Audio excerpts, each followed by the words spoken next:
Okay, so in this video, I want to talk about coincidence in narrative storytelling and why I don't think it's very useful. Your life is a coincidence. All right, so what's coincidence? Well, it's when something happens in a story that could be an important detail for later, but ultimately ends up just being nothing or being convenient or being not related to what's actually happening. It's actually super popular in reality TV, like true crime or ghost hunting or treasure hunting, because every little detail that the audience is exposed to could be the solution. Even if the filmmakers or the TV makers didn't see it themselves, they could have, the audience can solve the mystery. It's especially helpful in those kind of scenarios because if the episode or the show ends without some sort of satisfying ending, you still have that thread to hold on to as an audience member where you're like, I might know. So yeah, in scripted shows, your brain as an audience member is still doing the same thing. You're making connections, you're finding patterns. And so when these connections and patterns and details of the sort of narrative that you're building as you're watching the show don't end up going anywhere, it's very unsatisfying. It's kind of a bait and switch, and it's kind of annoying. So what's the opposite of coincidence? Well, it's design, it's determination, it's plot, basically. It's storytelling in a narrative sense. These little details, these little Easter eggs are important in narrative because they're in the design, because they're going to pay off later, because they're a setup for a payoff. And often, especially in the case of like Easter eggs and little tiny details, they do add to a deeper, more satisfying meanings for certain audience members. The problem in narrative with having both coincidences and actual real details that are going to pay off later is certain things are going to seem important and then they're not going to be, and then other things are going to not seem important and they are going to be, and there's confusion there. So in my opinion, it's all about the setups and the payoffs. Stuff needs to get set up in the front or set up at the beginning of something to be paid off later in order to satisfy the narrative arc of the story, however big that story is, be it a scene, be it a moment, be it an episode, be it a season, be it an entire show. And so I want to talk about an episode today that I watched that has an awful lot of coincidence and an awful lot less of actual setup and payoff, and I have some solutions as to why. So it's Star Trek Strange New Worlds Season 1, Episode 3, Ghosts of Valyria. If you haven't seen it, it's going to be all the spoilers from here on out. So if you haven't seen it, go watch it. Otherwise, I'm just going to talk about the whole show. So here we go. Yeah, so every episode starts with some sort of captain's log, or in this case, it's a first officer's log, and they're at a planet with an abandoned Illyrian outpost, gathering data to find out what happened to this race of people. And there's also a storm approaching. And so there's people on the planet, including Captain Pike and Number One and a few other people, checking out these abandoned ruins as this giant chaos lightning storm is sort of approaching. Because the storm is coming in so fast, the captain decides everybody needs to get back to the ship because the storm could interfere with the transporters. As it turns out, it does. They end up having to do some weird magic where the engineer does some weird stuff with the transporters in order to get the transporters to work, to get everybody back on the ship. Save for Captain Pike and Spock, because Spock is in the library learning, and Captain Pike went to go get him because Captain Pike's the cowboy. I'm not going to spend a lot of time on the Captain Pike and Spock story because it's kind of the B story, and it's really only there to serve the A story, as to add a little bit more information that we kind of already knew to begin with, but it's fine. The only thing really to note before the transporters thing happened is Ensign Lance is one of the guys down on the surface with his flashlight going through cabinets of beakers and stuff, and there's some sparkles that he doesn't notice, and that seems important. I would call that a setup. I would call that a detail. I wouldn't call that an Easter egg because it's kind of important, but yes, that pays off pretty quickly in a minute. The transporter thing happens, but it ends up getting everybody back, and because Pike is still going to get Spock, Number One's in charge, she's running the show right now, back on the ship. The very next thing we see is Ensign Lance, the guy who had the flashlight, is being weird in the hallway. He strips down and he's like, oh, I need light, and then he pushes his face through a glass panel, and Ortegas is there, and she goes, okay, well, we're taking you to sickbay because that was crazy. And so we have this thing where somebody's being weird about light. The very next thing is Number One is in her quarters, and she has a globe of light that's like her desk lamp, and she's caressing it and being weird. And we already know, because we just saw Ensign Lance be weird, that this is probably something to do with what he did. And turns out she starts glowing, her hands glow, and then she does this thing where she Hulk rips her shirt and it tears her shirt, and she exposes herself to all this light, and bathes in the light, and then sort of looks around, and it sort of goes away, and then she's back to normal, and she does this thing where she's looking in the mirror what was that? That was so weird. And that would have been the whole scene, except she calls into the doctor and say, hey, is anything weird going on? And he goes, funny you should ask.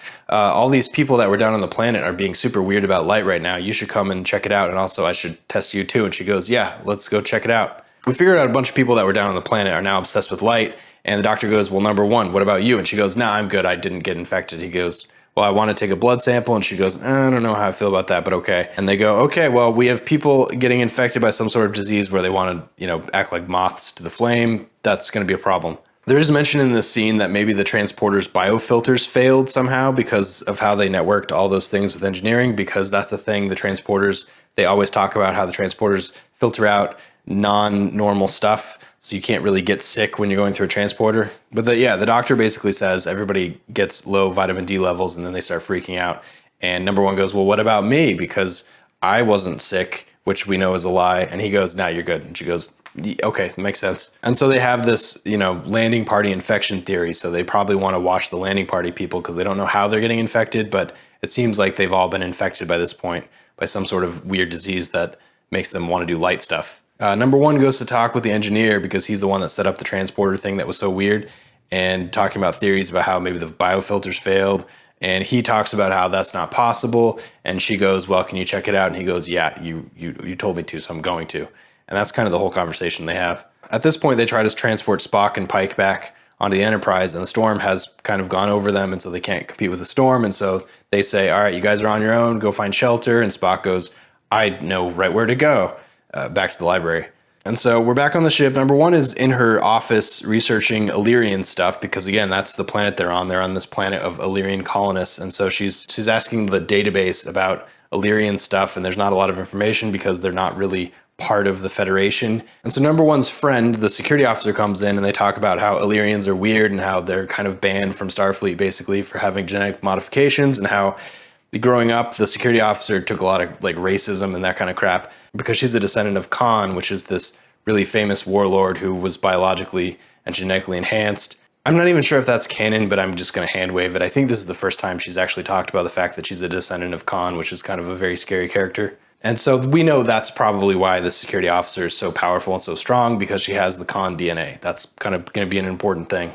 By the end of this scene, the security officer is caressing a light, and obviously she's infected, and so now we have a problem. And so number one takes her to the sick bay, and they find out that people that weren't even on the surface are getting sick now just by being in the same proximity as somebody else who is sick. But they don't think it's a virus, they don't think it's a bacteria, but they can't explain it. And so the doctor recommends a lockdown, and so number one does the PA system where she goes, everybody on lockdown.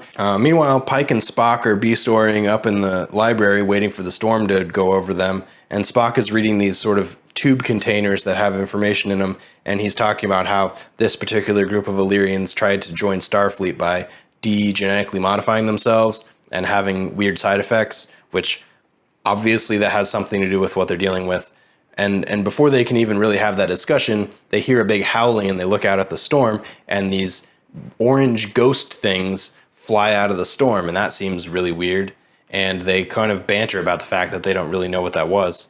Meanwhile, Cadet Uhura is sleeping in her bunk, and she hears her roommates being weird, so she opens her partition to find them sunbathing in a hologram of a star, and she turns it off and they freak out, and she takes them to sickbay, where number one goes, oh man, some more? And the doctor goes, yeah, for some reason Uhura didn't get infected, but they did. It's this whole thing. At the same time, the engineer who did all the transporter stuff at the beginning comes down to check the doctor because he has a medical transporter, and the doctor's super cagey and weird about it. And when the engineer checks it out, the lights go down, which is not supposed to happen.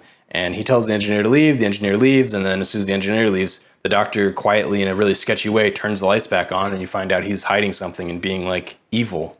So that's a setup for something, definitely. Back with Spock and Pike, they're in the library, and the storm ghosts that howled are trying to break in, and they are able to close the door, and Spock gets cut, but he's fine. And so now they're having to barricade the door as these monsters are trying to smash their way into the library that they're hiding in. That's pretty much the whole scene for that. Number one, because she has a theory, takes Uhura back to her bunk to try to figure out why Uhura isn't sick and everybody else is. And when she lies in Uhura's bed in a very weird way and closes the partition, she comes to the conclusion, Uhura was in the dark, they were in the light, so they must have been infected while being under light. A very shaky conclusion, but it ends up being very true.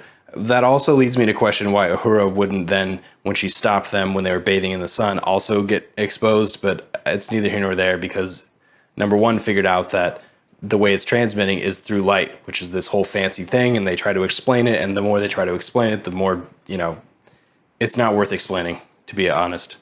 So the doctor and number one decide the best thing to do is to sedate all the light addicts, which are the patients, and then turn off all the lights on the ship in order to quell and squash the contagion. Sure. So there's this whole thing where the ship turns off all its lights, and then it does sort of a bad version of the sitcom darkness where it's sort of dim, but it's obviously not dim. It's obviously very bright. There's also a couple lines where they're like, are there more lights in this room? And you're like, well, yeah, there's a light there. There's a light there. There's not one light. There's like, the room is covered in sort of like panel lights everywhere. Did you not see that? It doesn't matter. So number one goes back to researching Illyrian stuff, and she's sort of running out of information because Starfleet just doesn't have enough data for that, and she's getting frustrated. Obviously, she's obsessed with Illyrian stuff at this point.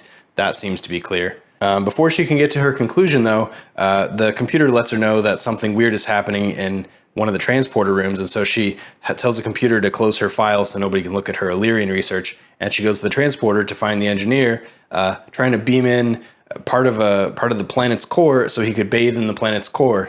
And there's a gun on the desk, and when he goes to touch the core, she grabs the gun and stuns him and turns the core off and sends it away, and then does this crazy thing where she lifts him up like it's nothing and carries him through the hallway, through the dark hallway, like it's nothing, but she's obviously astoundingly strong for reasons that are not clear. I guess that's a setup. Back to Pike and Spock. The storm ghosts have broken into the library right when the storm comes in and smashes all the windows, and they go to the ground, and they think the storm ghosts are going to attack them, but end up sort of protecting them from the storm as the storm washes over them over the course of like 10 seconds. And then the storm goes away, and so do the ghosts, and they go, oh, the ghosts were helping us. Interesting. And that's that scene. So number one's back in sickbay asking the doc if he looked at her blood, and he goes, yeah. And she goes, well, did we figure out how to solve this? And he goes, no, I didn't find anything, but you need to knock me out too because I'm getting sick too. I'm the doctor. I can already tell. And she goes, well, I've been meaning to tell you guys this. Yeah, it's my greatest secret. I'm an Illyrian, and I already fought the infection and won in that scene earlier where I ripped my shirt and then was fine and lied about it. And so in my blood is the cure. And the doctor says, well, that's not the case because your blood is so efficient that there's no antibodies at all left. So it'd have to be a situation where you get infected again, and then somebody has to take blood right when you get infected. Otherwise, your blood's going to get rid of it because it's so efficient. And that's how we explain that. While that discussion is happening in the background, the security officer, who we know is a Khan descendant and obviously very, very genetically strong, has woken up from her sedation in the background, kind of an evil way. And so when number one turns around, she's gone and she had knocked out the nurse. And so number one goes after her. She went down to engineering to mess with the warp core. The computer lets us know that again. So that is the second time the computer has been like, by the way, bad things are happening. Number one, you should go fix that because you're the only one. So number one goes and confronts the security officer who's her friend at the warp core. She's going to open up the warp core and expose herself to all the warp core sunlight. It's, the whole moth thing again. And then they have this superhero fight because they're both super, super strong. And in the middle of the superhero fight, the security officer keeps telling her stuff like, how could you lie to me all these years? I was like you, blah, blah, blah. Number one is like one hand trying to fix the warp core and the other hand trying to fight her friend who's super strong, even though she's tiny. And ultimately, she fails at both, and the warp core exposes them, and they both do this big glowing thing, and then it flashes to the B story. Pike and Spock are good now. The storm has passed. They're trying to figure out what the ghosts were. Spock goes, well, they're either, monsters who didn't like Illyrians, or obviously they're Illyrians. And Pike goes, yeah, they're definitely that. Like, we as an audience know that they're definitely Illyrians, and something happened to make them ghosts. As they're having that conversation, one of the cylinders in the library wall pokes its head out, and Spock reads it and goes, ah, yes, here's the answer we were looking for. They were Illyrians. They were trying to join Starfleet. Stuff we pretty much already knew.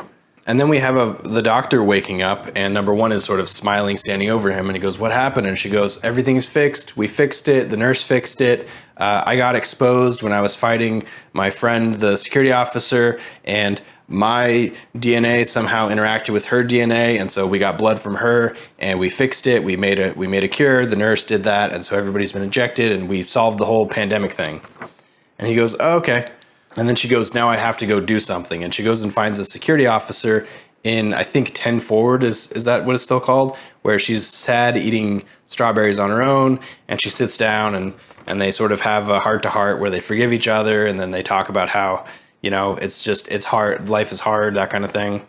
and they make up. And then she goes, now I have another tough conversation to have. And then she goes to talk to Captain Pike, who's back on the ship, and she goes, here's the deal. I'm an Illyrian. I've lied the whole time. I lied to get into Starfleet. I have illegal DNA, blah, blah, blah, this, that, and the other. I resign respectfully. And he goes, don't worry about it. I'll handle it. Keep doing your thing. And she goes, really, me? And he goes, yeah, you've broken all the stereotypes we had about Illyrians. I have a bit of a problem with that as an idea, considering she lied right away. And because she lied, she basically made everything bad or worse for the entire episode.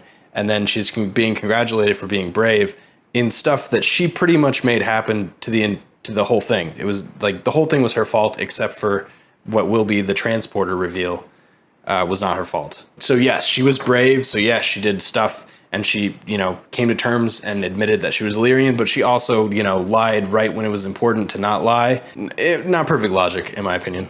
So she and the captain are cool, and as she's leaving, the captain goes, by the way, we figured out it was that one transporter in the medical bay, so you need to go talk to the doctor and see what's up with that. And she goes, I'm on it. So she goes to the doctor and goes, yeah, I looked it up. You didn't let them fix the medical bay transporter the last time we were in the space dock, so you're holding something in there. That's really messed up. What are you doing?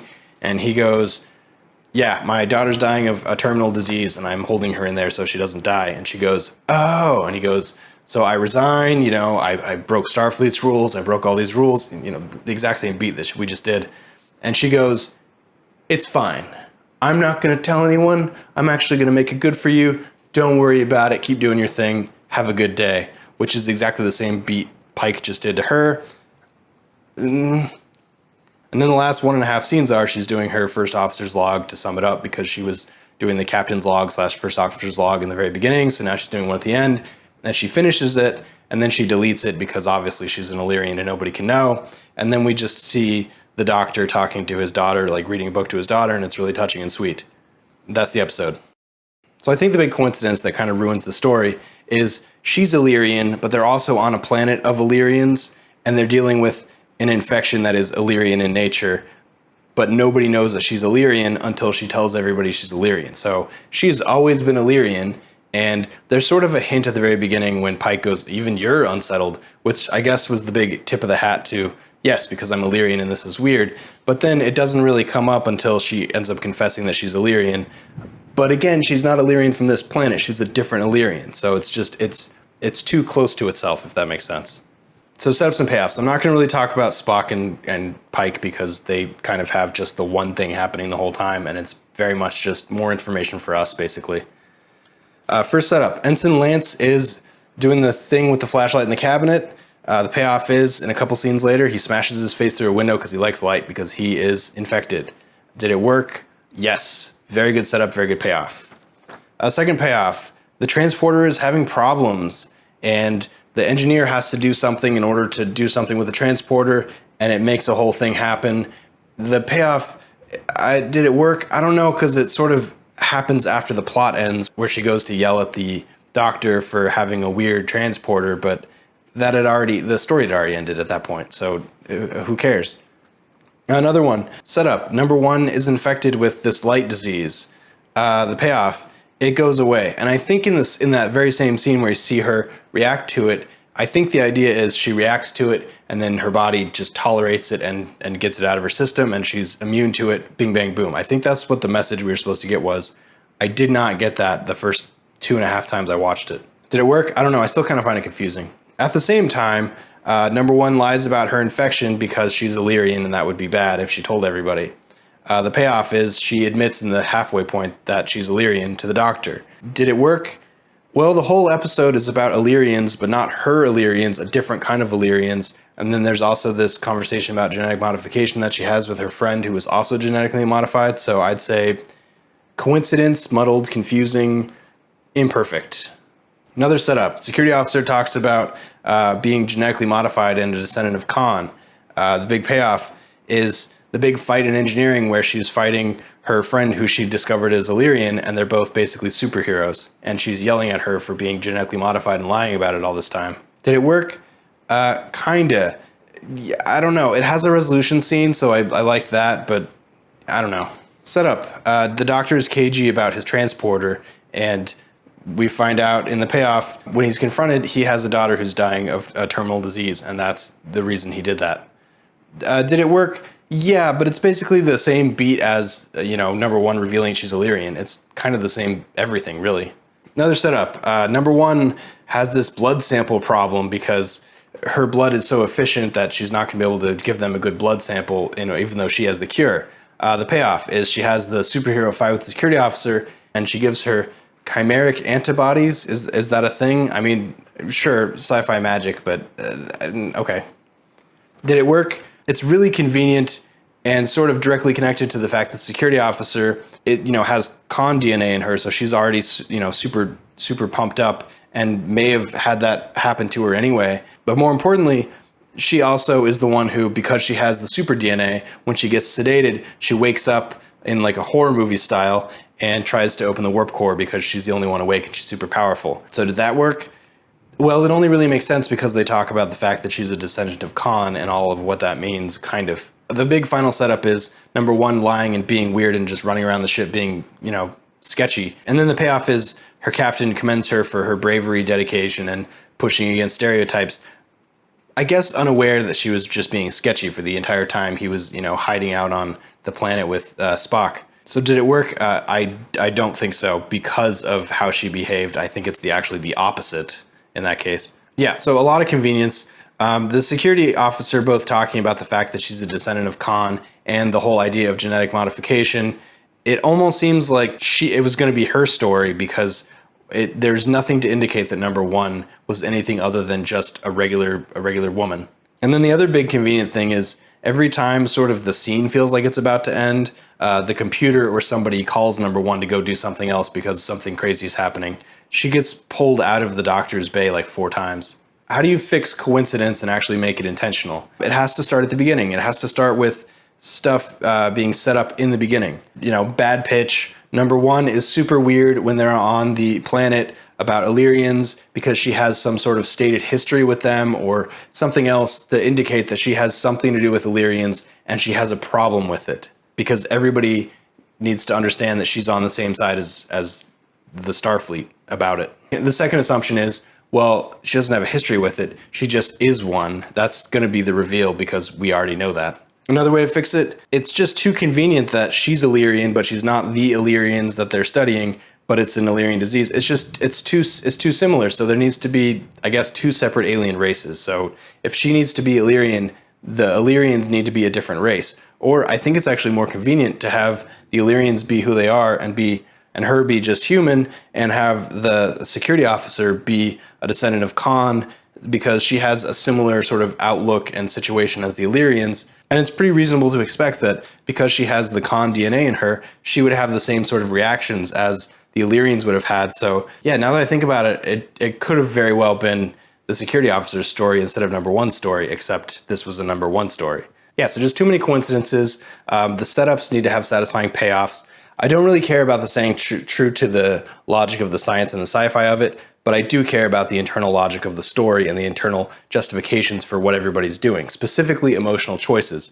I completely understand why number one lied through her teeth throughout this entire thing. The problem was there was nothing really set up in the beginning to indicate that because it was all so small and so throwaways. It was the captain mentioning even she's bothered. The fact that she seems to have just shrugged off being infected, which was later to be discovered she just healed herself because she's a superhero. It was too unclear to actually sell for me. Yeah, so it was a really ambitious episode, but at the end of the day, it just seemed really messy and didn't seem properly thought out. And I suspect actually there was a different alien race in the story initially, and they made her Illyrian like them because of some sort of reason, and that's what made it so confusing. So yeah, coincidences are just not great in narrative storytelling, and I think this is an example of coincidences ruining the story itself, where it didn't have to, and all you had to do was make things a little bit different and make things a little bit more clear. Yeah, that's all I got. I feel like I said coincidence a million times. Okay, so we're going to do this version's episode of Darkness. Here we go. Let's bring it down. Nailed it.